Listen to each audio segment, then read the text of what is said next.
Sathyan Anthikad Mohanlal team 10 വർഷങ്ങൾക്ക് ശേഷം ഒന്നിക്കുന്ന ചിത്രം 2015 ആണ് അവസാന ചിത്രമായ എന്നും എപ്പോഴും പുറത്തിറങ്ങിയത്. ഇപ്പോഴിതാ ഹൃദയപൂർവ്വം എന്ന ചിത്രത്തിനു വേണ്ടി വീണ്ടും ഒന്നിക്കുന്നു. ചിത്രത്തിൻ്റെ ഓരോ അപ്ഡേറ്റുകളും പ്രേക്ഷകർ ആവേശത്തോടെയാണ് സ്വീകരിച്ചിട്ടുള്ളത്. പ്രതീക്ഷകൾക്കും അപ്പുറമുള്ള അനുഭവമാണ് ഹൃദയപൂർവ്വത്തിലൂടെ സത്യൻ അന്തിക്കാടും മോഹൻലാലും പ്രേക്ഷകർക്ക് നൽകുന്നത്.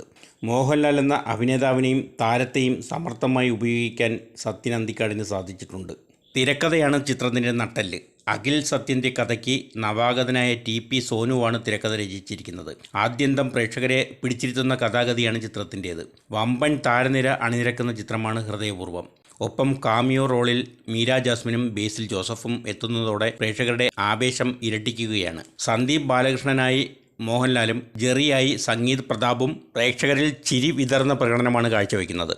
കൊച്ചിയിൽ ക്ലൗഡ് കിച്ചൺ നടത്തുന്ന സന്ദീപ് ബാലകൃഷ്ണൻ ഒരു ഹൃദയ ശസ്ത്രക്രിയയ്ക്ക് വിധേയനാകുന്നു. അതിനെ തുടർന്ന് കഥാഗതിയിലുണ്ടാകുന്ന സംഭവവികാസങ്ങളാണ് ഹൃദയപൂർവ്വം.